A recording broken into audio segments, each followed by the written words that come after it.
गुरुवार की व्रत कथा। प्राचीन समय की बात है। एक छोटे से नगर में एक ब्राह्मण अपनी पत्नी के साथ रहता था। वह ब्राह्मण अत्यंत धार्मिक, सत्यनिष्ठ और भगवान बृहस्पति का परम भक्त था।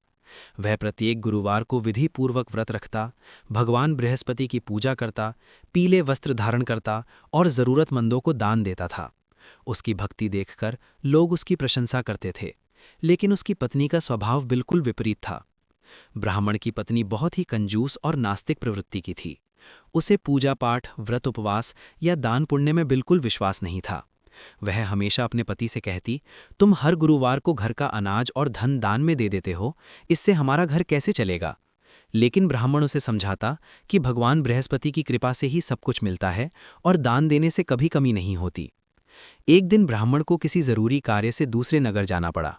संयोग से वह दिन गुरुवार का था। जाते समय उसने अपनी पत्नी से कहा कि वह आज व्रत अवश्य करे और भगवान बृहस्पति की पूजा करे। लेकिन उसकी पत्नी ने मन ही मन सोचा कि आज वह कोई पूजा नहीं करेगी और देखेगी कि क्या फर्क पड़ता है। उस दिन उसने ना तो स्नान किया, न घर की सफाई की और ना ही भगवान की पूजा की। उसने पूरे दिन आलस्य में बिताया और दान देने की तो उसने सोची भी नहीं। इस प्रकार उसने गुरुवार के व्रत का अनादर किया। धीरे धीरे उनके घर में परेशानियां बढ़ने लगीं। घर का धन समाप्त होने लगा, अनाज की कमी होने लगी और गरीबी ने अपना असर दिखाना शुरू कर दिया। पहले जो घर खुशहाल था, अब वहां दुख और अभाव का वातावरण हो गया। ब्राह्मण की पत्नी बहुत परेशान रहने लगी। जब ब्राह्मण वापस घर लौटा तो उसने देखा कि घर की हालत बहुत खराब हो चुकी है। उसने अपनी पत्नी से इसका कारण पूछा। पहले तो पत्नी ने कुछ नहीं बताया, लेकिन बाद में उसने सारी बात सच सच बता दी कि उसने गुरुवार का व्रत नहीं किया और भगवान बृहस्पति की पूजा भी नहीं की। यह सुनकर ब्राह्मण ने गंभीर स्वर में कहा, यही कारण है कि हमारे घर की स्थिति खराब हो गई है। भगवान बृहस्पति हमारी श्रद्धा और भक्ति से प्रसन्न रहते हैं। जब हम उनका अपमान करते हैं तो उनकी कृपा हम पर नहीं रहती।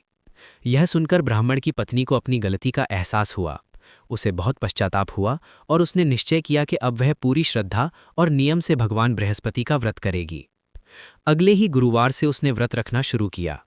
वह सुबह जल्दी उठकर स्नान करती, घर की सफाई करती, पीले वस्त्र पहनती और भगवान बृहस्पति की पूजा करती। वह केले के पेड़ की भी पूजा करती और पीले फूल, चने की दाल, गुड़ आदि अर्पित करती। वह कथा सुनती और गरीबों को दान भी देती। उसकी सच्ची भक्ति और समर्पण को देखकर भगवान बृहस्पति प्रसन्न हुए। धीरे धीरे उनके घर की स्थिति सुधरने लगी। घर में फिर से सुख समृद्धि आने लगी, धन धान्य की वृद्धि होने लगी और सभी दुख दूर हो गए। कुछ समय बाद उनका जीवन पहले से भी अधिक खुशहाल हो गया। अब ब्राह्मण की पत्नी भी भगवान बृहस्पति की महिमा को समझ चुकी थी और वह हर गुरुवार को श्रद्धा और भक्ति के साथ व्रत करती थीं। इस प्रकार भगवान बृहस्पति की कृपा से उस ब्राह्मण और उसकी पत्नी का जीवन सुखमय हो गया। कथा का संदेश या शिक्षा। इस कथा से हमें यह शिक्षा मिलती है कि भगवान बृहस्पति की पूजा सच्चे मन से करनी चाहिए। गुरुवार का व्रत श्रद्धा और नियम पूर्वक करने से जीवन में सुख, शांति और समृद्धि आती है। दान पुण्य करने से कभी धन की कमी नहीं होती, बल्कि भगवान की कृपा और अधिक बढ़ती है। हमें कभी भी ईश्वर का अपमान नहीं करना चाहिए और ना ही उनकी पूजा में लापरवाही करनी चाहिए। सच्ची भक्ति, विश्वास और अच्छे कर्मों से जीवन की सभी समस्याएं दूर हो सकती हैं।